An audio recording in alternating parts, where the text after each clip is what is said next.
Ang sunod na landmark bill ay yung Universal Healthcare Law na pinirmahan ni President Duterte 2019. So, after 7 years, pinlano yung syntax law kasi ang Universal Healthcare Law, yung accessible, equitable healthcare system para sa lahat ng Pilipino ay matutupad lang yan kung mapopondohan ng PhilHealth. At yun na nga, sumobra ang pondo ng PhilHealth. Sa sobrang dami ng pera ng PhilHealth, dahil sa contributions ng mga tao, yun ang tinatawag na direct contributors. Ay, Solita. Good evening sa inyong lahat, no?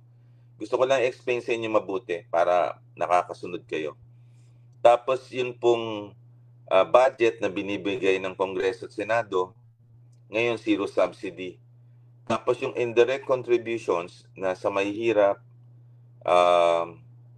sa mga may kapansanan, at sa senior citizen, hindi ho nagbigay ng budget sa ngayon eh. So, ang malungkot nito, dahil hindi nakapagbigay ng budget, ang aako ngayon ng PhilHealth natin ay yung mga direct contributors. Kayo lahat yan.